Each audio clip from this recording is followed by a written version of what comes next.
Buenas tardes, compañeros y compañeras.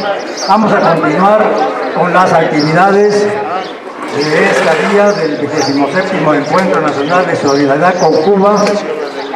Tengo el honor de presentar a ustedes a un eminente médico cubano, el doctor Jorge Miranda Quintana. El doctor Jorge Miranda Quintana es director del Hospital Clínico Quirúrgico Docente de la ciudad de La Habana.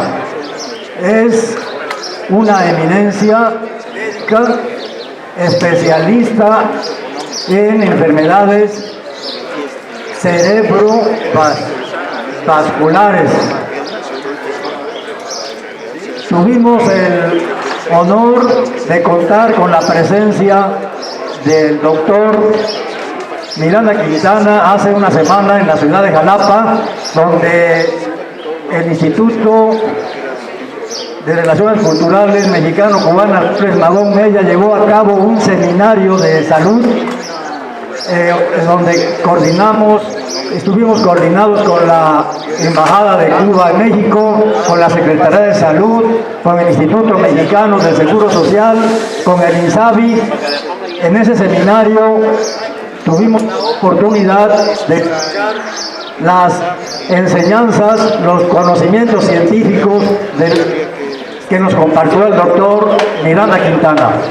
Hoy tenemos la oportunidad de volverlo a escuchar y le dejo ya el micrófono para que ustedes disfruten de sus ricas experiencias.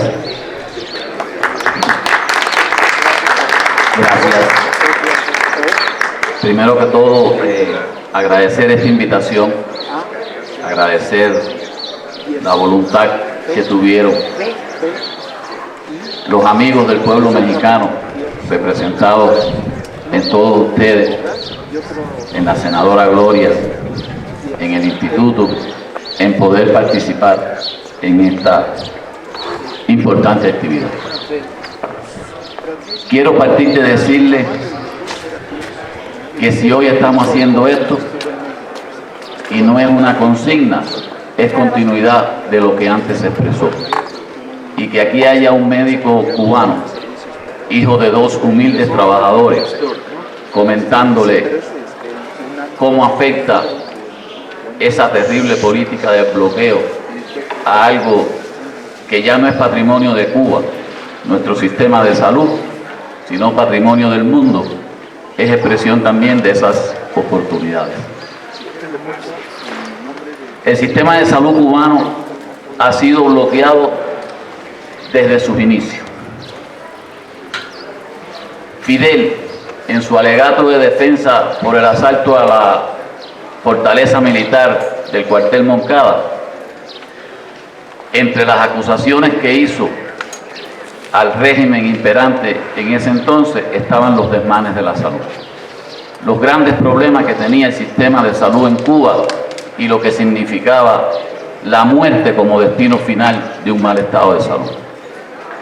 Y en consecuencia, cuando triunfó la revolución, una de las primeras leyes que se dictó para el mejoramiento humano en Cuba fue la ley de salud. Y uno de los primeros ministerios que se creó fue el Ministerio de Salud Pública. Y lleva ese apellido público porque siempre se concibió con la concesión de la participación activa de la comunidad en el estado de salud de la población cubana. Así las cosas, hay un principio de nuestro Sistema Nacional de Salud, de nuestro funcionamiento como sistema de salud, que la salud pública en Cuba es un derecho del individuo y una responsabilidad del Estado. Y el Estado cubano hace gala de eso y corre con todos los gastos que tienen que ver con la salud del individuo. Así las cosas, y siendo eso un fenómeno eminentemente humanitario, fue una de las primeras cosas que atacó el imperio para hacerle mella al creciente desarrollo de la Revolución Cubana.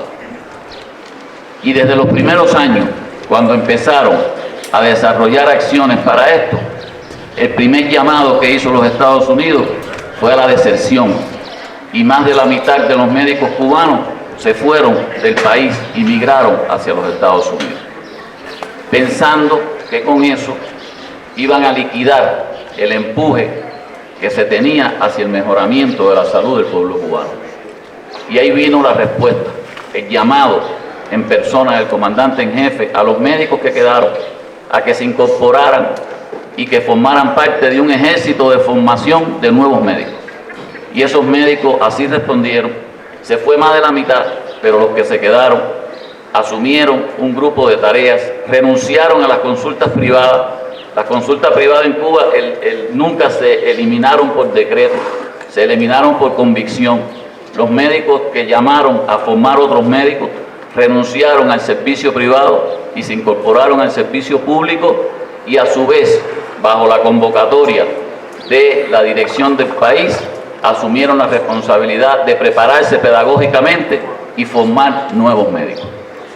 Voy a tratar, no sé si lo lograré en la charla, mostrarle cómo históricamente eso no era tan sencillo, porque vi muchas preguntas ayer sobre el tema de la salud pública en Cuba.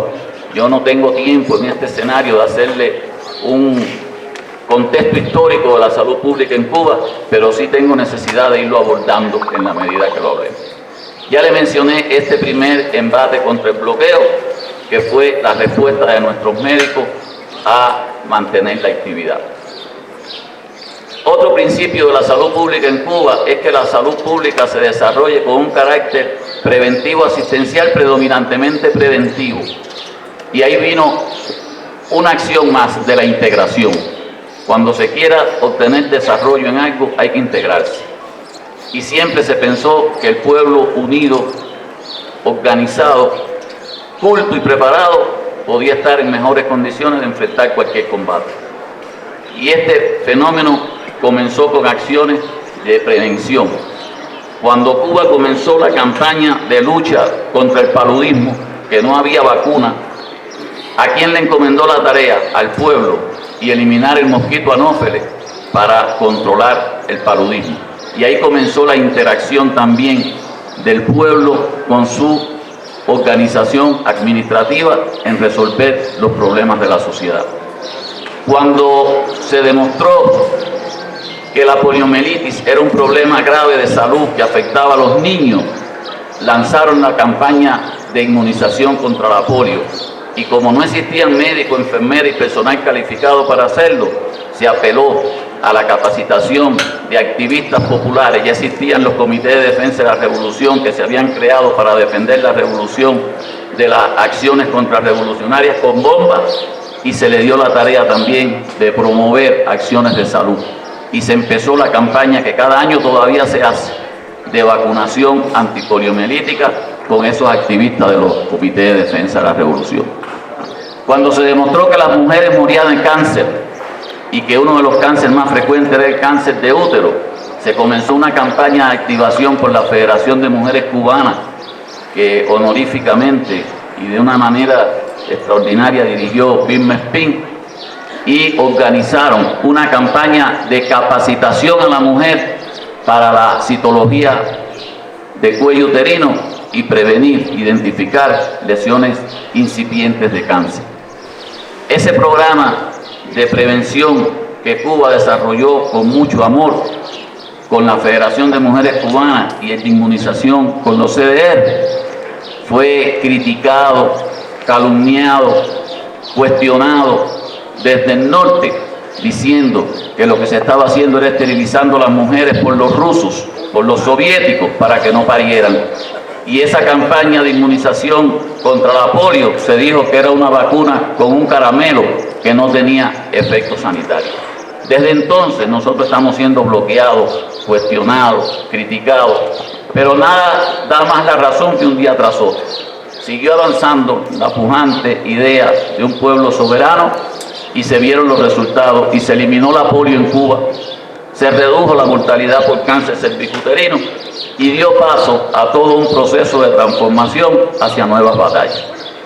Como les dije, los médicos se habían ido y había pocas personas preparadas, pero Cuba era un pueblo de personas analfabetas, predominaban los analfabetos en Cuba. La primera gran campaña, y no política, sino social, que se hizo en Cuba fue la campaña de alfabetización. Y en los primeros años de la revolución se declaró al país libre de analfabetismo.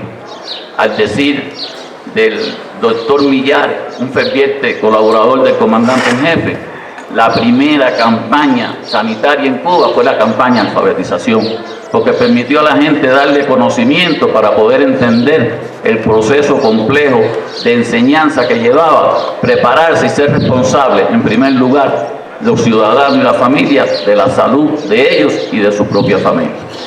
Y así seguimos, pero no se podían formar médicos a partir de gente que no tuviera un preuniversitario cumplido.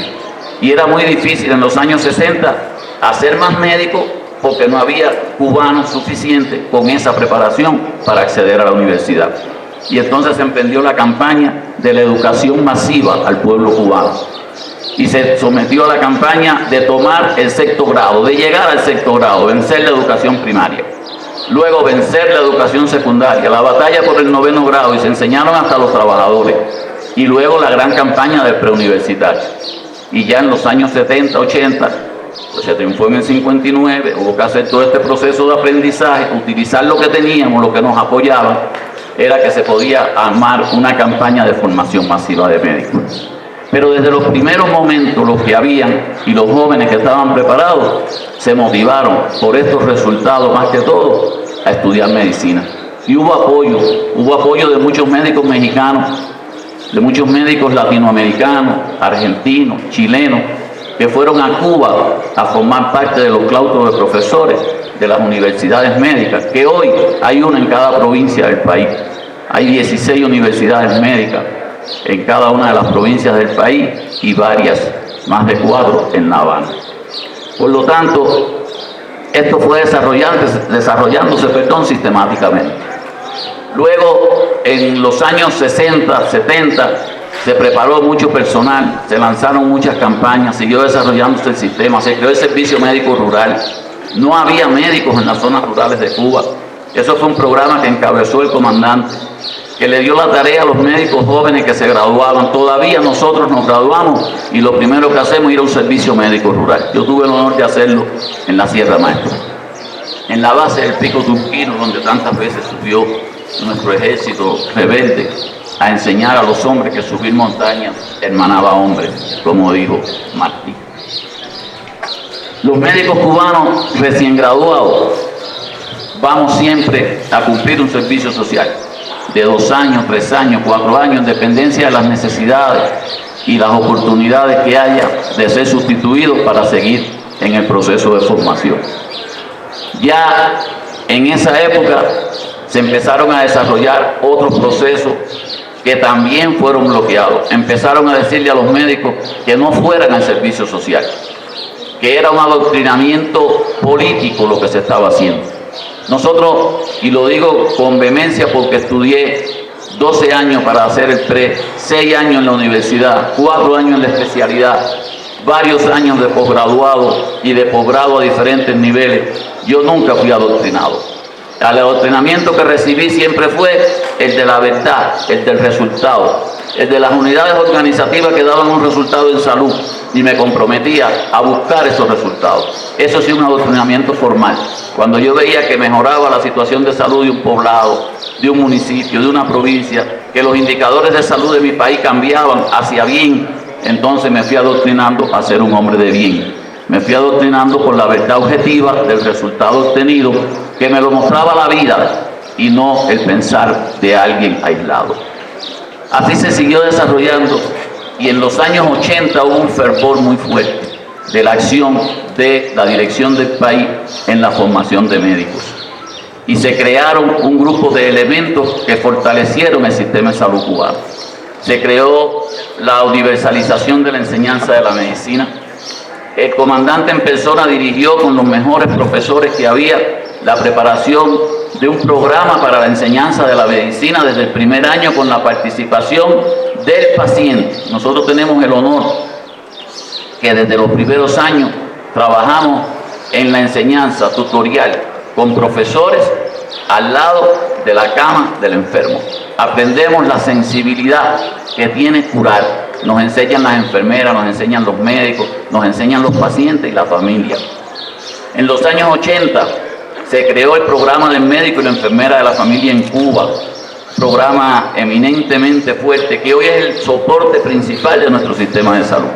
Y si por algo hoy se mantienen los resultados del sistema de salud, es por el pujante esfuerzo de ese médico, que no es que sabe de todo, es que el que más sabe del individuo, la familia y la comunidad. Y por lo tanto influye en lo más sensible, que es modificar el estilo de vida y el modo de vida en función del mejoramiento de la salud de las personas. Y ese movimiento también fue atacado desde acciones de bloqueo, diciendo que se formaba un médico que no estaba capacitado, porque estaban viendo el médico con el efecto curativo del aspecto hospitalario, y creían que solo era médico aquel que era capaz de entrar a un quirófano o a una alta tecnología y hacer un proceder de alto valor, sin saber el enorme valor que tiene un médico en una acción preventiva, como dijera Martí, que la verdadera medicina es la que precave. Y así es la acción, además, que llega a un número mayor de personas. Es un principio de nuestro tratamiento médico actuar en todos los estratos de salud del individuo. El que es supuestamente sano, perpetuar ese estado de salud. El que tiene riesgo y tuvo que adquirir el hábito de fumar, las bebidas alcohólicas, los tóxicos, sedentarismo, obesidad, educarlo, trabajar con él, hacerle acciones individuales y de grupo y quitarle ese riesgo. El que se le puede quitar el riesgo puede volver a ser supuestamente sano. Decimos supuesta porque siempre hay el riesgo, la contingencia de contraer alguno que se investigue después. Las personas enfermas, en el tercer grupo, le aplicamos tratamiento y si usted logra controlarlo, lo mantiene como supuestamente sano o con riesgo controlado y hace una prevención secundaria. El que es hipertenso, el que es diabético, usted lo mantiene controlado y tiene menos riesgo de hacer un infarto, una enfermedad cerebrovascular u otra complicación consecuencia de esta enfermedad. Cuando usted atiende adecuadamente a una persona enferma con una secuela, que es el cuarto grupo, lo revierte en el estado de la secuela, le permite las actividades de la vida diaria y está haciendo prevención terciaria de otro fenómeno que es la depresión, el mal estado de salud. Y a tenor con lo que establece la Organización Mundial de la Salud, de que es el completo estado de bienestar físico, mental, social y económico de las personas, uno no lucha por quitar enfermedades, sino por prolongar la salud. Y ese adoctrinamiento sí nos lo enseñan en las aulas, sí nos lo enseñan en la vida, sí nos lo enseñan nuestros profesores porque lo tienen como conciencia. A pesar de eso y de esas acciones nobles por las que nosotros trabajamos, somos bloqueados. ¿Cómo nos bloquean? De todas las formas. Ya le mencioné las de aquellos años, era la lucha de aquellos tiempos. Este pujante desarrollo de la salud pública en Cuba fue cuestionado, pero además fue bloqueado. A nosotros nos negaron de todas las formas posibles adquirir los mejores textos de medicina, de la medicina anglosajona, que era por la que nosotros estudiábamos. Y tuvieron nuestros profesores entonces que imponerse a eso. Y nosotros estudiamos medicina por textos cubanos. Y existen los claustros de profesores que han hecho los temas por los que se estudia medicina, por lo que se estudia ginecología, pediatría, cirugía, propedéutica y cada una de las asignaturas en las que nosotros tenemos una oportunidad de aprender. Eso fue obra del bloqueo. No solo bloquearon la oportunidad de acceder al libro, después bloquearon la oportunidad de editar nuestros libros y hubo que buscar alternativas, incluso aquí en México, de buscar ediciones y editoriales que ayudaran a crear los libros cubanos para enseñar la medicina. Eso es triste, pero ocurrió y hay personas que no lo conocen.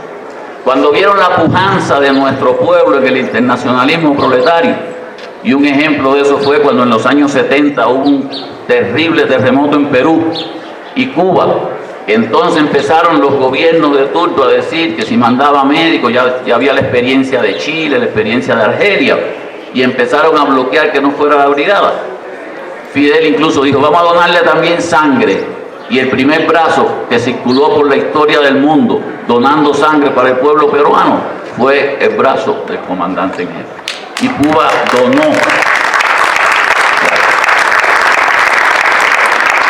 donó sangre y donó elementos de apoyo a ese terremoto en ese pueblo, como lo ha hecho. Si nos pusiéramos a hablar de eso ahora, no nos alcanzaba la mañana, hasta el último que ocurrió en Turquía, donde estuvo nuestra brigada Henry Reed. En ese año surgió la brigada, en esos años 80 surgió la brigada Henry Reed, y surge como respuesta al apoyo que ofreció el gobierno cubano y el pueblo cubano y la disposición de más de 2.000 médicos cubanos a apoyar al pueblo norteamericano cuando el huracán Katrina le desbarató los diques de las ciudades del Golfo y lo puso en riesgo con su salud. Una brigada médica cargada de amor, cargada de voluntad, de conocimiento, porque se prepararon durante varios días, incluyendo el idioma inglés para no crearle problemas al pueblo norteamericano, y se seleccionaron personas con estas oportunidades y ir allí con dominio de lo que significaban las epidemias que iban a ser sometidos y que sufrieron después y murieron muchos norteamericanos consecuencia de eso. Por supuesto, el gobierno, aunque el pueblo lo pidió, no aceptó esa ayuda, pero quedó creado un contingente que después, en disímiles ocasiones, ha salido a diferentes partes de este mundo y a todos los continentes a perpetuar el valor de esa enseñanza que nosotros tenemos de una medicina humanista, de una medicina pura. Y entonces esos médicos se preparan en situaciones de desastre y van a brindar ayuda en las situaciones de desastre. No podían creer que eso pudiera ser. ¿Con qué iban? Con una mochila al hombro y un corazón y un cerebro impregnado de voluntad. Y así las cosas empezaron a trabajar. Bueno, se empezó a degradar esa brigada y a decir que eran guerrilleros militares que iban a los países a intervenir y a adoctrinar a los pueblos. Los pueblos le demostraron que no con sus resultados. Los resultados de la salud de las comunas, los resultados de salud de los estados, de los pueblos donde nuestros médicos iban a trabajar. Ahí nos bloquearon y empezaron a decir estas cosas y el mundo los desmintió diciéndole y demostrándole que no era verdad. Tan es así que hubo que ir cuando la última epidemia del COVID a Italia, un país desarrollado de Europa, a petición de un pueblo, el pueblo de Turín, que le pidió allí la gobernatura y el pueblo que fueran los médicos cubanos. Lo están pidiendo otra vez y van a volver. Pero cuando nadie quiso ir a la horrible epidemia de ébola, que ya los americanos habían hecho una película que se llamó Epidemia, demostrando cómo iban a barrer un pueblo para que no propagara una epidemia, los médicos cubanos y otros médicos del mundo se sumaron a la Organización Mundial de la Salud, diseñaron un programa y demostraron que se podía.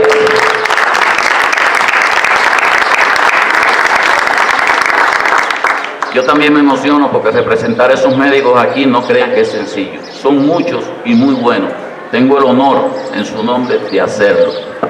Esos médicos fueron allí y con un programa bien estructurado, jerarquizado por las Naciones Unidas a través de la Organización Mundial de la Salud, lograron vencer el ébola y acabaron con esa epidemia sin barrer a ningún pueblo. El pueblo sigue y está allí trabajando, los humildes que allí viven.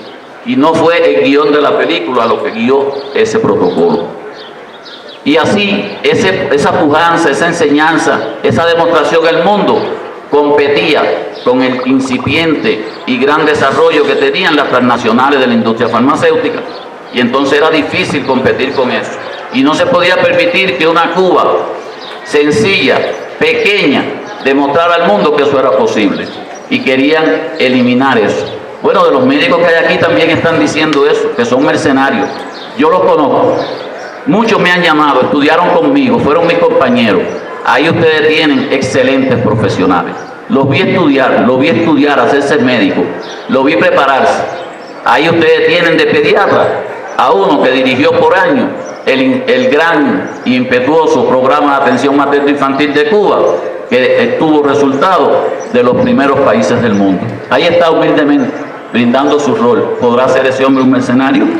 Ahí tienen médicos que yo vi estudiar y hacerse especialistas en diferentes ramas, incluyendo la terapia intensiva, y están en esos pueblos brindando su servicio.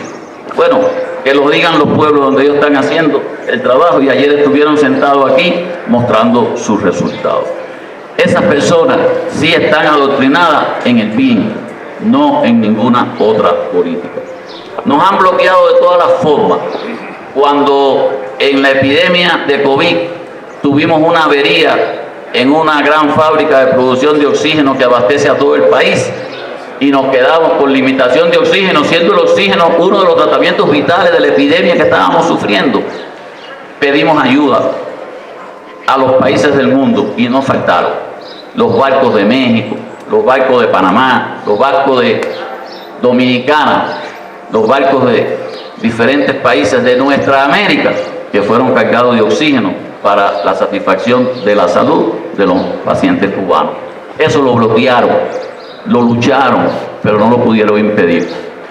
Cuando eso sucedió, se le quiso comprar ventiladores pulmonares que tienen los más modernos del mundo en su industria tecnológica y lo impidieron con las medidas recrudecidas de las leyes del bloqueo, y Cuba no pudo, teniendo el dinero, adquirir los ventiladores pulmonares. Cuando eso sucedió y tuvimos además que trabajar el sistema en erradicación de la enfermedad, como se dijo ayer aquí por nuestro héroe, tener que poner a la familia en casa para evitar la transmisión y dejar de producir, nuestra gente intentó seguir desarrollando otras opciones y se pidió ayuda para comprar otros medicamentos. Se le escribió a 69 empresas norteamericanas, solo respondieron 52. Tres de las que respondieron, 3 respondieron diciendo que no, y las otras 13 o 14, a pesar de que intentaron hacer gestión de venta, se lo impidieron las normas de las leyes norteamericanas y tuvimos que ir a comprar algunos productos en otros países. Eso nos obligó también a desarrollarnos. Fueron barreras de nuestra aspiración en torno al desarrollo máximo que queríamos, a llegar a nuestra visión de futuro, y fuimos burlando esas barreras. Y así también en los años 80, 90, cuando más crítica estaba la situación económica en los años 90, el comandante Fidel Castro creó la biotecnología cubana. Y esa biotecnología cubana, que comenzó con la producción de interferones y algunos equipos incipientes, hoy es una pujante empresa que produce medicamentos para millones de personas en el mundo con biotecnología y que produce equipos médicos para la satisfacción. Nosotros en medio de eso tuvimos jóvenes ingenieros, profesionales, tecnólogos que hicieron ventiladores pulmonares y ya hoy estamos desarrollando nuestros propios ventiladores pulmonares. Nosotros en la crisis de la economía de los años 90, nuestros científicos jóvenes desarrollaron un grupo importante de medicamentos, incluyendo, nosotros utilizamos para la trombolisis del infarto cardíaco cubano una estreptoquinasa cubana, un trombolítico cubano, porque nunca pudimos adquirir el TPA, el activador de plasminógeno tisular, que es un trombolítico potente que se usa en muchos países, incluyendo México. Aprendimos la técnica acá y desarrollamos el producto allá. Y entonces nosotros hacemos la trombolisis con un producto cubano y reducimos considerablemente la muerte por infarto cardíaco. Luego se produjo otro con ese mismo principio para el tratamiento de la trombosis hemorroidal, que tampoco pudimos adquirir algunos productos de otros países desarrollados, y hoy el nuestro tiene más perspectiva en la solución de ese problema de salud. Nosotros montamos en el país un programa nacional de tratamiento del paciente con necesidades renales, de sustitución de funciones renales, diálisis. Y hay un programa, todo cubano que necesita una hemodiálisis tiene un turno de riñón artificial gratuita 3 veces a la semana por 3 horas. Médicos, enfermeras, tecnólogos, ingenieros, plantas, riñones, medicamentos para resolver eso, y se monta en una base de datos de un plan de trasplante para apenas haya un donante, vivo o muerto, hacerle el trasplante con los médicos cubanos. Eso está montado, funciona, se hace cada año un número importante. La eritropoyetina, un medicamento vital para esto, que necesita el paciente para subir la hemoglobina porque se pierde ese producto que lo produce el riñón y se hace insuficiente. No la pudimos adquirir en ningún país. Y los científicos cubanos hicieron una eritropoyetina que hoy se vende a más de 200 millones de personas en el mundo que usan la eritropoyetina cubana a raíz de esta situación. Así se fue imponiendo nuestro conocimiento, nuestra creación, nuestra ciencia en resolver esos problemas. Pero esos mismos pacientes renales crónicos, cuando se le hacía un trasplante, tienen grandes problemas de inmunidad y nosotros nunca hemos podido adquirir los medicamentos para proteger al paciente del rechazo al trasplante de las grandes industrias norteamericanas. Hoy lo obtenemos de algunos países de Europa, de Alemania, de Japón, de Suecia, que han sido un poco reverentes en este asunto y hemos podido resolverlo. Se está trabajando en productos inmunológicos autóctonos también para poder tener soberanía, porque van y compran esas empresas y no les permiten vendernos los productos. Así nos pasó, ya nos pasó con los equipos. En los años 90, Cuba hizo, al inicio de este siglo, en los años 2004 al 2010, guiado por nuestro comandante, tuve el honor de estar en una reunión. Yo era director de un hospital de los seleccionados por provincia para participar en esto, y él nos explicó cómo iba a ser la reposición tecnológica de toda la tecnología médica, cómo lo habían comprado. Eso fue en asociación con el pujante inicio de la revolución venezolana, y entonces se le ocurrió la idea de, con el capital de ambos países, proponerle a las industrias, a las grandes industrias, comprar equipos en masa, en grandes volúmenes, para los dos países y disminuir costos y el precio. Y las empresas accedieron. Personalmente, convocaban a las empresas, venían a Cuba, hacían la discusión, la licitación. Fíjense si fue difícil, que hubo empresas productoras de tomografía y resonancia que no pudieron, con lo que tenían en producción, satisfacer esa demanda y tuvieron que montar producciones adicionales para poder satisfacer la demanda de dos pujantes pueblos que iban en desarrollo de un mejor estado de salud. Bueno, quiero decirles que muchas de esas empresas, porque no me daría la mañana para explicarles, en endoscopía, en radiología, en salones de operaciones, que producían esa tecnología, empezaron a hacer asociación de capital. Y cuando empezaron a tener más de un 10% de capital norteamericano, era imposible por ley venderle entonces a la empresa cubana. Y teníamos los equipos y no pudimos acceder a las piezas de repuesto para sostener ese programa. Tuvimos que explotar los equipos hasta que más se pudieron. ¿Qué hicimos? Preparar a la gente en una mejor explotación, en una dinámica de conocimiento y desempeño bueno como profesionales. Por eso tenían que ser buenos profesionales y no militares, como dicen, y poder explotar más esos equipos para que tuvieran una vida útil más larga y fueran más pacientes atendidos con los mismos equipos. Eso hoy nos ha llevado a que tenemos muchos lugares que, teniendo el personal preparado, teniendo la disposición de hacerlo, no tenemos los equipos para poder hacer la pesquisa por endoscopía, por ejemplo, del cáncer, que es la primera causa de muerte, porque las firmas japonesas, chinas, Pentas, Olympus, que le vendían esos productos a Cuba, hoy son asociaciones con empresas multinacionales y tienen limitación para esto. Los bancos impidieron que se hicieran transacciones económicas con Cuba. Y entonces ni podíamos pagarle a las transnacionales que producen esos equipos y que no tienen mucha voluntad de venderlo, porque más del 10% es de tecnología americana y se buscan una posible multa, y entonces decían, no, el problema no es de nosotros, es que el banco no hace la transacción. Y no teniendo el dinero aún, no podíamos pagar para obtener ese equipamiento. Y muchos de nuestros hospitales han tenido que pasar por la demora en obtener una pieza de repuesto, en obtener un medicamento, en obtener un reactivo para hacer esto. Cuba tiene un enorme programa de prevención de enfermedades genéticas. Y desde que antes de nacer se le empiezan a hacer pruebas genéticas a las mujeres embarazadas para saber si el niño viene con problemas y atenderlo al nacimiento o recién nacido. Y ese programa de genética generó que existieran consultas y departamentos de genética en todas las provincias del país, en todos los municipios. Eso va asociado con ultrasonografía prenatal. Y eso necesita diagnósticos muy sofisticados con reactivos muy importantes que no siempre lo hay. Bloquearon que Cuba pudiera comprar esos reactivos y hacer esos exámenes, y hubo que acudir a países muy lejanos en Europa y en la China a comprar los que no son de la misma calidad. Vean ustedes qué magnitud de daño. Eso no se mide en dólares, eso se mide en dolor, porque son niños que nacen con malformaciones congénitas, son niños que viven después con una limitación física, mental o motora. Es muy difícil, y es muy difícil cuantificar.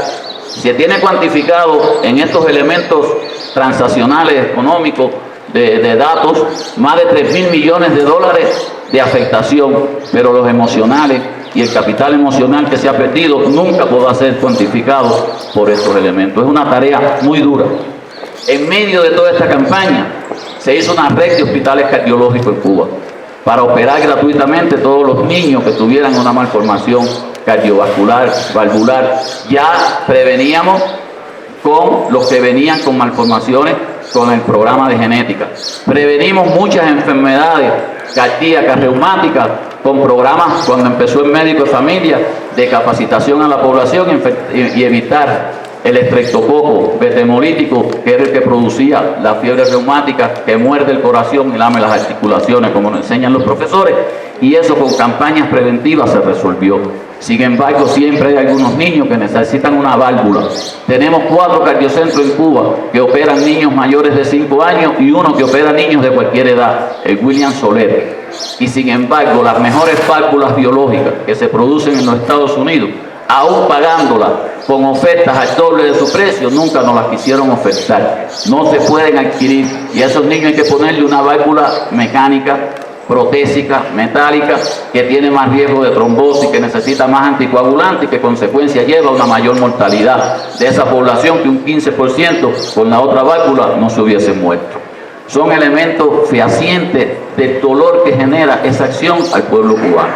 Hay un programa, y ustedes quizás deben haber visto algunos videos al respecto, de protección a los niños sordos y hipoacúsicos, y se le pone hasta una prótesis.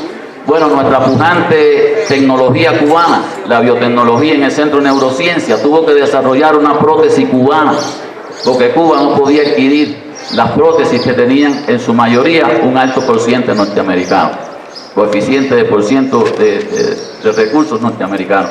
Esa prótesis hoy lo hace el Centro de Neurociencia de Cuba y se le pone a un grupo de niños, pero hay algunas más sofisticadas que todavía necesitan algunos elementos de la nanotecnología y demás que no la hemos podido adquirir, y todavía entonces, teniendo quien la ponga, teniendo quien los prepare, tenemos niños que aún no han podido resolver por obra de ese problema. Esos niños son infelices, su familia es disfuncional, y eso no se mide en dólares, eso se mide en dolores, eso se mide en problemas que tienen esas familias y esos niños. Así le pudiera estar mencionando, y creo que los aburriría, de la cantidad de elementos evidentes de cómo el evento negativo del bloqueo afecta al pueblo cubano, afecta a nuestra gente y hace daño a nuestra sociedad. Yo les puedo decir y le afirmo, yo nací en el año 63, en 1963. Estudié desde una escuela rural hasta una universidad médica y he hecho posgrado en diferentes lugares. 37 años de médico. Y me hice médico, especialista, máster, diplomado, bloqueado. Toda mi vida la he vivido bloqueado. No soy víctima del bloqueo, porque la amistad, el cariño, la humildad, la enseñanza de mis profesores, de mi gente, me permitió resolver ese problema. La humildad, el cariño y la solidaridad de los pueblos me ha permitido, cada vez que hay un problema, buscar una solución y resolverla. La cotidianidad del quehacer de los científicos cubanos, eso que hicieron el EVEPRO-P, del cual ustedes tanto hablan y estoy dispuesto a discutir cualquier tema al respecto, eso que hicieron la estreptoquinasa, eso que hicieron las vacunas, y hoy tenemos un número importante de enfermedades que se previenen por vacunas, son de mi generación, son de esa generación bloqueada que se impuso a resolver esos problemas para que hoy Cuba esté entre los países que, a pesar de eso, tiene de las mejores tasas de mortalidad infantil, una alta expectativa de vida, una reducción en la mortalidad por enfermedades crónicas no transmisibles, por cáncer, que son lastres de la humanidad que en muchos lugares no se ha podido resolver, y que nuestras brigadas médicas, nuestro gobierno, nuestro Estado está en disposición, como lo hizo aquí, de hacerlo llegar a otros muchos lugares y que otros pueblos no sufran lo que está sufriendo nuestro pueblo. Muchas gracias.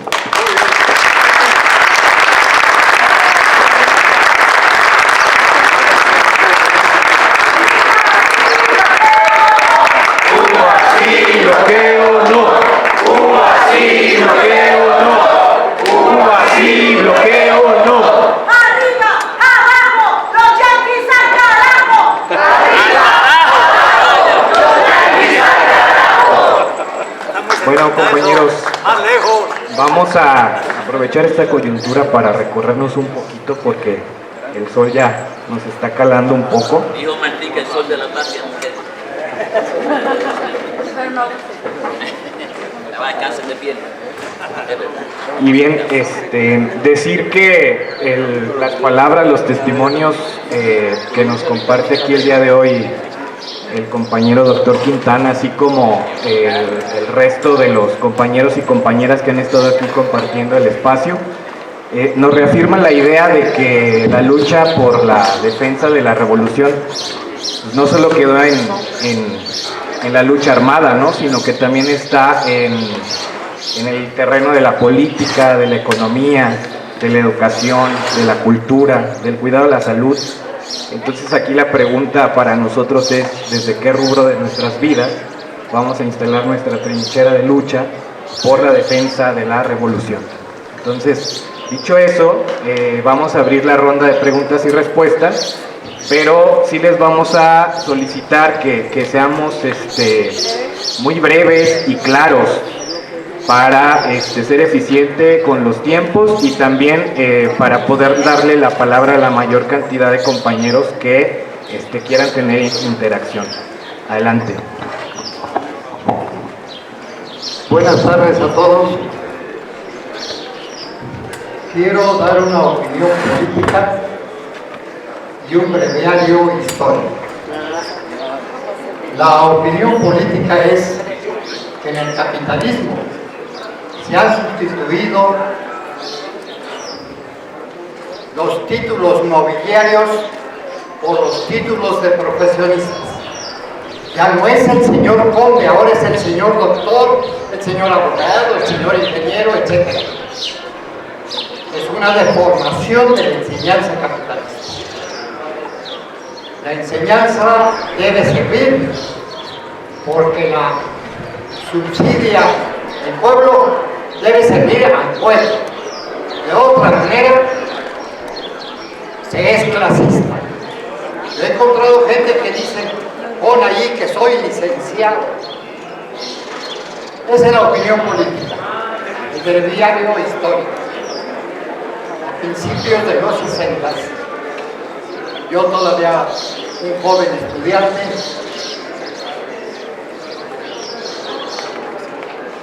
la revolución cubana necesitaba profesionistas. Lo ha dicho el compañero. No había los médicos suficientes y otros huyeron. Aquí la cuarta transformación también muchos han huido al extranjero. Vicente Lombardo Toledano, fundador de esta universidad, la única universidad dirigida a la clase trabajadora, a los obreros que hay en el mundo. Llamó a dos de sus colaboradores profesionistas para que fueran a La Habana a ponerse a la orden del nuevo gobierno revolucionario. Fueron dos médicos, un médico veterinario que ya falleció, bueno, los dos ya fallecieron. Aquí está presente el hijo de ese médico veterinario que inició en los 60 el estudio del ADN y después estuvo en contacto con la Academia de Ciencias de la URSS y fue a dar conferencias a varios países latinoamericanos. El otro, a los dos los conocía, con los dos platiqué. El otro fue colaborador del doctor Ignacio Chávez en la fundación del Instituto Nacional de Cardiología. Hijo de Luis Cabrera, buen pianista, tocaba otros instrumentos y se fue a Cuba y algo regresó. Emilio Cabrera, creo que hay Enrique Cabrera, creo que hay un hospital que lleva su nombre. El Hospital Nacional, el hospital que se llamaba antes Hospital Nacional, que está en un barrio importante de La Habana, cerca de este barrio centro William Sorrell, lleva el insigne nombre del doctor Enrique Cabrera. Él enfermó de cáncer, se fue a la Unión Soviética y allí falleció. Honor para esos dos médicos mexicanos. Gracias.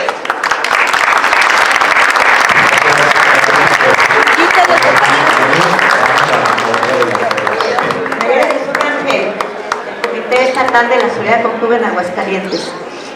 Realmente, como decía el comandante Fidel, los milagros, las maravillas que puede hacer Cuba con tan pocos recursos, tanto en el campo educativo, de la salud y todo, garantizar, y se demostró durante el periodo especial, ¿verdad?, cómo no se cerraron hospitales ni escuelas. Lo esencial, el centro de todo el trabajo de la Revolución Cubana está centrado en el desarrollo del ser humano, desarrollo del cubano, desarrollo del hombre. Mi pregunta es, si con tan pocos recursos, ¿qué porcentaje del Producto Interno Bruto, qué porcentaje destina Cuba a la salud? Gracias. ¿Juntamos las preguntas? Muchas gracias, doctor Ibarra. Mis preguntas son dos, que tienen que ver, quizás no tanto con la medicina preventiva, pero, por ejemplo, yo sé que el aborto es libre, gratuito y en buenas condiciones. No lo que sucedía en México, que antes era solo las clases pudientes podían hacer los degrados. También, como es mi interés y parte de lo que yo estudio, las operaciones de cambio de sexo. O sea, ya decían que se daban también gratuitamente. Me imagino que hay que haber todo un estudio socioeconómico para ver cómo se da eso. Gracias. Solamente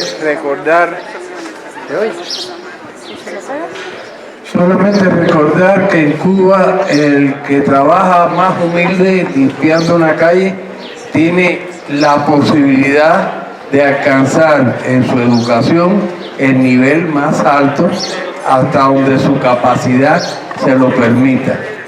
No es una excepción ni es algo especial en un momento dado histórico. No, desde que triunfó la revolución, el obrero cubano tiene posibilidades de estudiar hasta hacer máster, hasta hacer doctora, hasta lo que él quiera. Muchas gracias. Compañero, le damos chance. No, es que hay fila. No, está bien. Ay, pensé que... Bueno, voy a ser breve. Buenas tardes. Bueno, yo como comenté en mi intervención anterior, me formé en el Hospital Calixto García. Eso involucraba que yo hiciera rotaciones en el Hospital Ginecológico y Obstétrico, Maternidad de Línea, América Arias, y también en el Hospital Pediátrico de Centro Habana. En primera, les quiero comentar, esto del bloqueo es una realidad y es estresante en el ámbito cotidiano también del hospital. Yo quiero felicitar principalmente al Hospital Pediátrico de Centro Habana, porque a pesar de este bloqueo, que sí es muy criminal, ha podido sacar lo que es la salud desde un niño recién nacido hasta lo que es un individuo de 19 años. Y lo otro es, el bloqueo, a mi punto de vista, ha ido planteándose que se puede quitar. Desafortunadamente, con el presidente Barack Obama, expresidente Barack Obama, en su momento no se pudo llegar a un momento fuerte. Pero quisiera preguntar específicamente qué ha pasado con la vacuna de cáncer pulmonar, que en su momento se habló muy animosamente, en el sentido de que es una vacuna que se está ocupando en estudios en los Estados Unidos. Aquí. Sí, buenos días. Yo, pues con muchas personas, tuve la oportunidad de visitar Cuba alguna vez y me di cuenta de que a pesar del bloqueo, el sistema de salud cubano pues ha logrado grandes objetivos, grandes triunfos. Una de las cosas que los detienen en Cuba es que la atención médica es universal, quiere decir, cualquier persona que está en Cuba como residente tiene acceso hasta el servicio médico, puede ir al policlínico y le van a atender y le van a resolver el problema. Otra cosa que pues ya se hizo famosa la medicina cubana en el mundo porque han logrado grandes cosas, ¿no? Entonces ya se dijo aquí, ¿no? Se vieron grandes cosas. Otra cosa, por el desarrollo de la vacuna contra el COVID, la Soberana, ya no me acuerdo, ¿no? Que la tienen. Soberana, Agdala y Mambisa. Son tres. Son cinco, lo que Soberana tiene tres candidatos, tres modalidades distintas. Bueno, entonces todos esos son grandes, al pasar el bloqueo, son triunfos, son logros, porque sabemos que por cuestiones, no sé de qué, hay, ¿cómo se llama? Certificación, no sé qué, por la Organización Mundial de la Salud, las vacunas no las quiero reconocer, pero existen, inclusive se han aplicado aquí en México también, ¿sí? Bueno, pero aquí en México, pues lo sentimos mucho, pero el sistema de salud no funciona, ¿sí?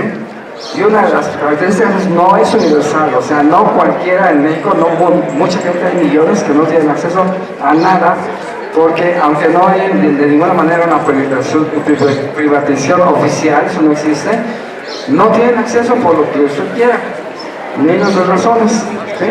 Pero sí, esta mala atención ha propiciado la privatización en el sentido de que al derechohabiente de lo que es el sistema de salud oficial lo obligan prácticamente que tiene que buscar al médico privado porque no dan la atención a la que tiene derecho, pero no se la dan, ¿sí? Entonces aquí la pregunta es, ¿cómo le hicieron ustedes para lograr mejores resultados que aquí en México, siendo que aquí pues más bloqueo, aquí nosotros no estamos bloqueados?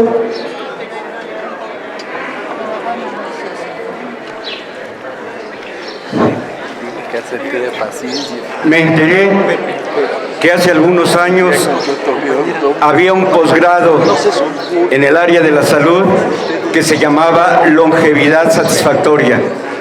Cuando conocí el programa me pareció algo realmente extraordinario, porque cada vez vemos más viejitos que necesitamos la longevidad satisfactoria. Yo quiero preguntar si el problema de que se haya cancelado este posgrado tuvo que ver con razones económicas únicamente o también por motivos de bloqueo.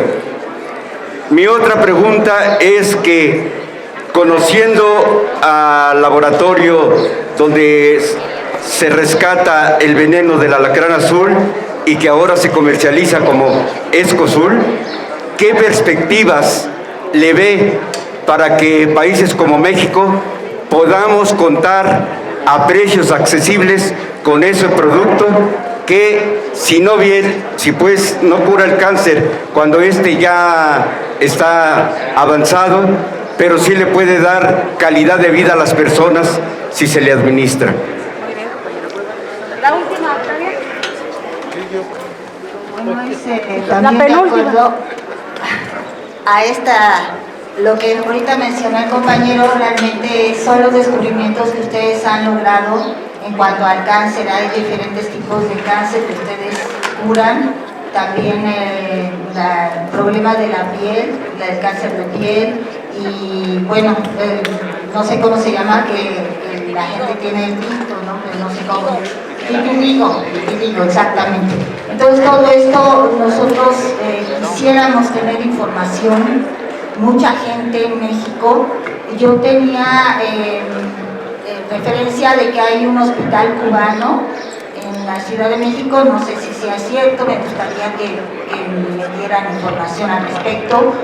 Y pues realmente que nosotros pues sí queremos tener una relación más cercana con los médicos cubanos, tenemos muy buenas referencias precisamente y los admiramos en cuanto a su organización y cómo han podido superar los problemas de bloqueo. Entonces, muchas felicidades y gracias. Ya. Este ejemplo que epitomiza, digamos, el humanismo del pueblo cubano de ofrecer sus servicios para ayudar a los ciudadanos estadounidenses.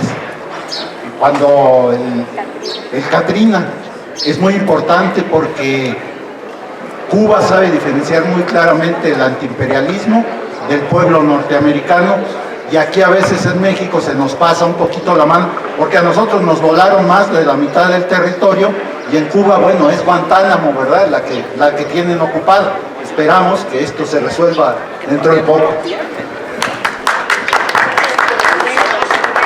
Gracias. Bueno, mire, yo soy médica mexicana y aquí delante del doctor Miranda, de todos ustedes, quiero darles la más gratitud por todas las brigadas médicas que han llevado a cabo a nivel nacional aquí en México. Les damos el más sincero reconocimiento, yo como médico mexicana que soy, y la verdad admiro la gran labor que están realizando los médicos cubanos aquí en México. Gracias. Gracias. Voy a comenzar por decir algo de lo último que dijo el profesor. Eso que usted mencionó, profesor, sobre Estados Unidos y la ley, también es extraterritorial y es injerencista. Y un ejemplo de ello fue que 3 brigadas médicas cubanas que estaban haciendo una tremenda labor asistencial en Brasil, Ecuador y Bolivia tuvieron que retirarse por presión del gobierno de los Estados Unidos al gobierno de Bolsonaro, al gobierno del golpe de Estado en Bolivia y al cambio de gobierno en el Ecuador. Dictaron a los médicos de mercenarios, hicieron toda una campaña propagandística, se fueron de esos países, y un ejemplo de lo que ellos hacían es que los indicadores de salud de esos territorios retrocedieron considerablemente después de salir la Brigada Médica Cubana. Es una expresión del injerencismo, es una expresión de lo extraterritorial de esa ley, como usted mencionó. Aquí hay muchas preguntas, incluso que son interesantes en el orden técnico y que tengo que explicar. Vamos a empezar por la primera. Bueno, compañeros, voy a tratar de comentar las preguntas tal y como las hicieron. Yo la voy respondiendo. Quizá las dos primeras se digan, ¿qué porcentaje de dedica a la salud? Dedica Cuba a la salud, y si existen, la segunda es si existen, si nos pueden compartir algún estudio socioeconómico que se refiere al combate de algunas enfermedades. Miren, en términos estadísticos, financieros y de leyes exactas como la matemática, más o menos el 26% del Producto Interno Bruto del país se dedica a la salud pública, pero eso es más. ¿Por qué le digo que es más? Porque es el que se le da al Ministerio de Salud Pública. Pero hay presupuesto, y le pongo varios ejemplos. Hay un presupuesto para el Instituto Nacional de Deporte, Educación Física y Recreación. Ese presupuesto es para desarrollar el deporte y la actividad física. Hay un convenio del Ministerio de Educación y del Ministerio de Salud con el INDER, el Instituto de Deporte, para la ejercitación física de las personas y reducir el sedentarismo y aumentar la capacidad física. Todas esas personas que perpetúan ese estado de salud, es salud y a favor de la salud, y no está en el presupuesto de salud. Lo que se le da al Ministerio de Seguridad Social en Cuba, de Trabajo y Seguridad Social en Cuba, es un gran presupuesto, es uno de los presupuestos grandes del Estado, que se le da a ese ministerio para proteger los ancianos, para proteger las personas. Ese ministerio sufraga un grupo de acciones, entre lo que está la alimentación en centro de atención a los ancianos, con la alimentación, y que le permite una alimentación gratuita elaborada por el Estado, y eso es salud. A esas personas a veces se les pone un cuidador y lo paga ese ministerio, eso es salud, y no está en el presupuesto que se le asigna a la salud pública. Lo que se le da al Ministerio de Educación, y hay grandes campañas preventivas a través de los niños, no está en el presupuesto de salud pública, y eso también, con el concepto que enunciamos ahorita, es salud. O sea, todo lo que se hace en materia de alimentación saludable y estas cuestiones que ayudan es también salud. Porque el otro día en un debate salía a relucir que como con las grandes situaciones económicas en Cuba, usted no encuentra ninguna persona marasmática, o sea, son niños totalmente desnutridos, raquíticos. Yo le confieso que en 37 años de ser médico, y siempre lo he dedicado a mi pueblo, no he visto, y hago consulta todos los días, un paciente en Cuba raquítico, marasmático, con ese estado de desnutrición tan importante. ¿Por qué? Porque hay acceso también a una canasta básica, a una alimentación. Esa tan criticada canasta básica que se le da por una libreta a las personas hace que artículos tan importantes para la nutrición como el huevo, algunas carnes, le lleguen normal a las personas y lo tengan y puedan adquirir los elementos básicos de los aminoácidos esenciales y no lleguen a esos estados de desnutrición. Esos ancianos que reciben esos alimentos no tienen ese elemento de desnutrición. Entonces quizás no sea abundante, pero es equitativa y evita esas cosas básicas. Por lo tanto, no me gusta dejar cerrado en 1% del presupuesto, que es bastante en comparación con los muchos que vemos en otros países, pero que hay otros muchísimos, y le pudiera estar hablando de varios complementos, de cuestiones que se financian por otros ministerios y aportan a la salud y no salen en el concepto estricto del PIB de lo que se le entrega a la salud. Bueno, hay otras dos preguntas que quizá podemos hacer una sola. Es si nos pueden compartir qué ha pasado con la vacuna sobre el cáncer pulmonar y qué perspectivas tiene el medicamento derivado del estudio del veneno del alacrán azul. También se mencionó la melagenina del vitiligo. Se ha mencionado muchas veces el Everpro-P del pie diabético. Miren, yo les aseguro a todos que todos los productos de la biotecnología cubana pueden ser comercializados a muy bajos precios para satisfacer demanda de cualquiera de los pueblos nuestros sin mucha dificultad. Son obras del bloqueo, son obras de esa dificultad que tenemos, pero se puede vencer. Me ratifico y afirmo, en México ya está, por ejemplo, el Everpro-P.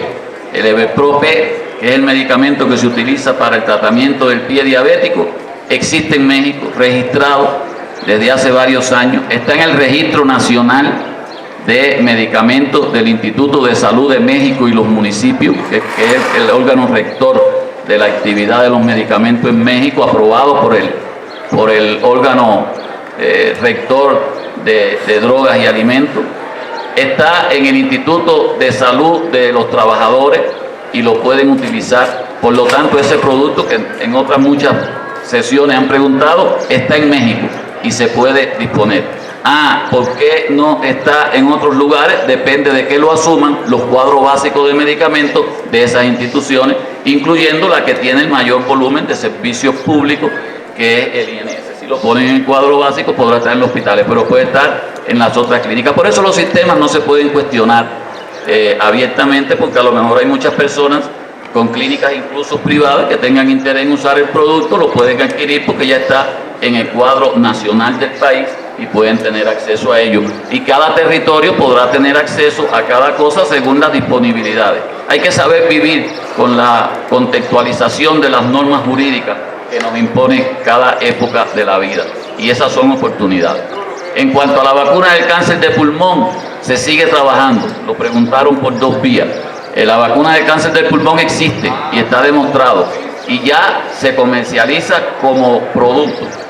Hay un elemento semántico en esto. Sí, yo vi hay un elemento semántico en esto. La vacuna es un medicamento, es una actividad terapéutica que se utiliza cuando ya el cáncer existe. Por lo tanto, conceptualmente decir vacuna es un poco difícil porque sería para prevenir el cáncer y no lo es. Lo que pasa es que ese medicamento lo que hace es que, para llevarlo a un término que ustedes puedan entender, encapsula el cáncer y evita que se siga propagando, que se siga haciendo metástasis, que siga creciendo y disminuye entonces los efectos de la mortalidad. Cuando se evalúa, hay datos estadísticos que demuestran cuántos años de supervivencia tiene la persona que usa esta vacuna y la que no lo usa. Lo que se usa en personas en tan mal estado que muchas veces cuando usted saca las estadísticas lleva un resultado que no es de muchos años, pero se está utilizando y sí tiene supervivencia. Y hay personas, ustedes deben haber visto por ahí, hay un video que ha circulado en múltiples órganos de prensa de un ciudadano norteamericano que hace más de 9 años, como no puede ir a Cuba, cruza el Canadá, va de turismo a Cuba, se pone la vacuna y regresa y lleva más de 9 años con cáncer de pulmón, que seguramente si no hubiese tenido esto ya hubiese muerto y está ahí sosteniendo su vida. La melagenina y otros productos igual están en los procesos de licitación, en los procesos de aceptación por los órganos de regulación, existen y se están produciendo. Y el del escorpión, que me mencionaron, veneno del alacrán, como le llamamos en Cuba, es un producto que está identificado y probado como antiinflamatorio y analgésico, aunque anecdóticamente y por el uso popular muchas personas lo utilizan para el cáncer, en Cuba también con buenos resultados, pero no está patentado como un producto anticanceroso y entonces se comercializa incluso como homeopático, como un producto analgésico antiinflamatorio que sí está probado su efecto, lo produce una empresa de Cuba que se llama la Biofan y lo comercializa, y lo que habría que hacer los trámites de rigor con los mecanismos de control de drogas y medicamentos y alimentos para poderlo introducir y comercializar con las empresas cubano-mexicanas que se encargan de estos temas. Creo que había generado la respuesta una inquietud, podemos satisfacerla si nos lo permiten. Hacia adelante. Tiempo tenemos. Mientras él se prepara, le respondo a lo del cambio de sexo y a lo del aborto. En Cuba el aborto, esa batalla se libró por suerte hace muchos años y ha venido para bien. Yo solo le voy a poner al final 2 ejemplos para que vean lo que significa. Nosotros también somos un país católico y tenemos también predominantemente católico en su población religiosa. Esos mismos problemas y otros elementos formales del desarrollo de la sociedad que conciben el aborto como un problema. En Cuba está aprobado el aborto, incluso se ha perfeccionado el aborto, ya hoy prácticamente no se hace por curetaje, se hace por medicación, se hace la expulsión espontánea y si es necesario se hace el curetaje.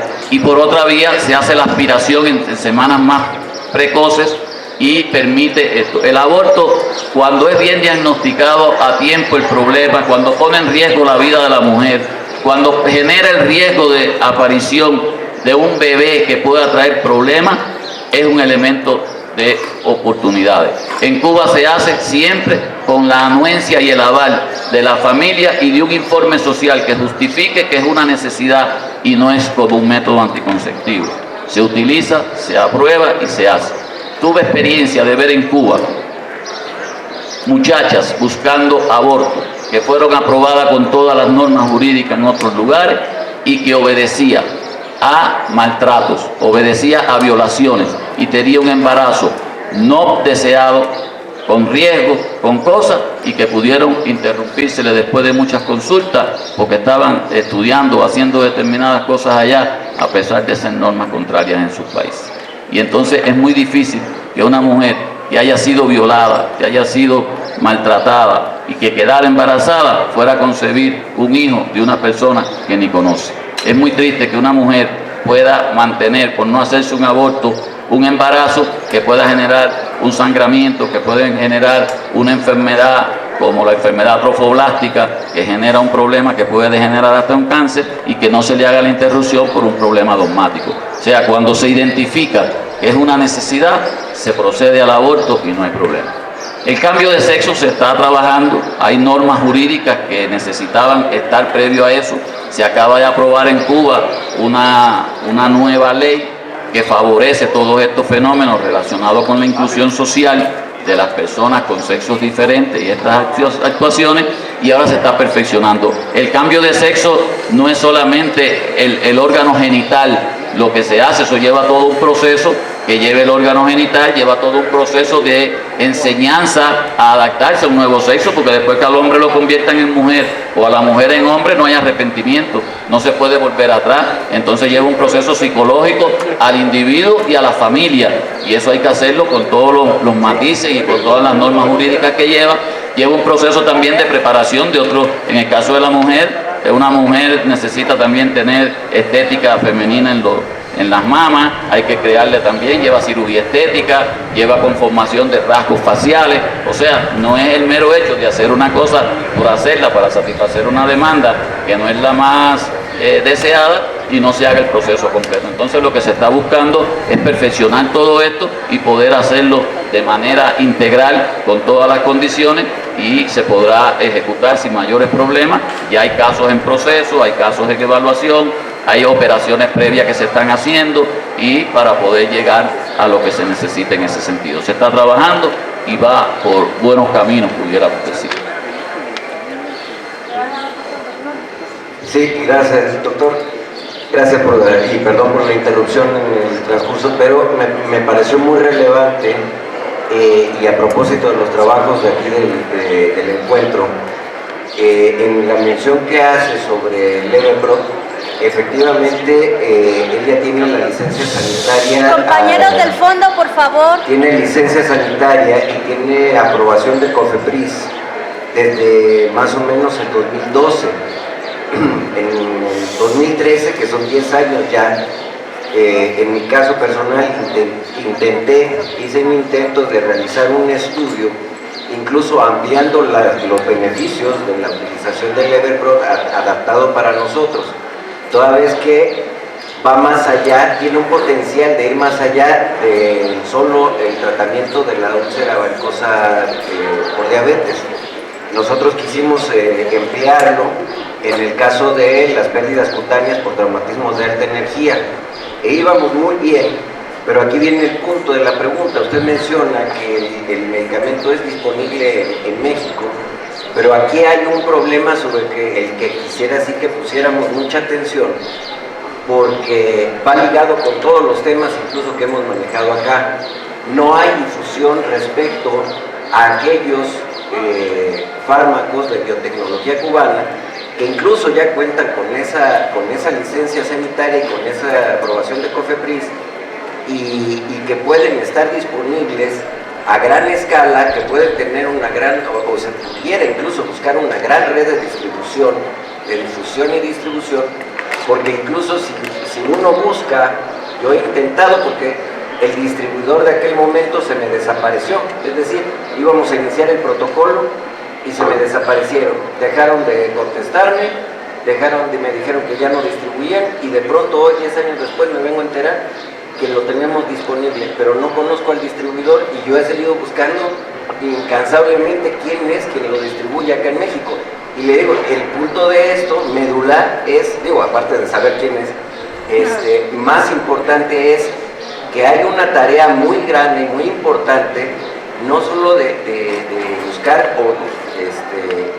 las licencias sanitarias sobre nuevas producciones, sino las que ya están, tener acceso, nosotros tener un acceso de vínculo hacia quiénes son los distribuidores ya autorizados y que cuentan con la licencia sanitaria de distribución, para que podamos hacer esa labor de incrementar la difusión y poderlo proyectar incluso como algo atractivo para todo el gremio y con las aplicaciones que pudieran llegarse a desarrollar con todo el potencial que tienen todas estas biotecnologías cubanas. Gracias, sí. Mire, aquí hay elementos que necesitan también un esclarecimiento técnico. El Leverprop está aprobado como medicamento exclusivamente para la úlcera del pie diabético. O sea, para poder aplicarlo en otros usos que tenemos grandes expectativas en que sí es bueno, que son heridas y úlceras de mala cicatrización, que puede estar la varicosa, la del ciclémico, la traumática. En principio son las mismas úlceras isquémicas y van a responder, pero para ese uso habría que hacer nuevos ensayos clínicos. Yo estoy seguro que ustedes contactan con el centro gestor de nuestra producción de vacunas, que es el 6GB, y ellos hacen las coordinaciones y se hace el ensayo clínico. Hay una empresa radicada aquí que tiene todas las oportunidades, que es Neuronic Mexicana, que tiene Leverprop, se llama así, Neuronic Mexicana. Tiene Leverprop, ya no es NISA o TISA, la empresa anterior, ya lo tiene Neuronic Mexicana, que es una empresa que dispone, el medicamento está aquí. Yo contacté con la representante ayer y nos ratificó que tiene tratamiento para más de 100 pacientes, no trae más porque tiene una caducidad de 3 años y no puede tener, pero en 15 días le ponen más aquí. Y si necesitan personas para capacitarse en cómo usarlo, se hace la coordinación y se puede trabajar. Pero todo eso lleva convenios, contrataciones, cosas. Nuestro embajador puede explicarle más. Permiso un momentico, solamente para el colega que está planteando esto. Efectivamente, el EverProp en estos momentos, nosotros estamos en una serie de conversaciones con la Secretaría de Salud, porque independientemente de que esté registrado ya en COFEPRIS, es realmente el sector público el que tiene, por supuesto, muchísimo más campo para trabajar el EverProp. Y puede usted estar seguro que estamos trabajando. No se ha realmente ampliado al sector privado todavía, llegará su momento, pero puede usted estar seguro que estamos ya trabajando nuestras autoridades con la Secretaría de Salud. Pero eso está en manos hoy de la Secretaría de Salud. Gracias, ok. Bien, compañeros, de esta manera, dando que el tiempo premia, ya no tenemos tiempo para más preguntas, ya que tenemos que pasar a la lectura de los resolutivos de las mesas de trabajo del día de ayer. Entonces, de esta manera concluimos con esta actividad. Agradecemos al doctor Miranda Quintana la exposición tan brillante que nos ha obsequiado. Vamos a brindarle un gran aplauso.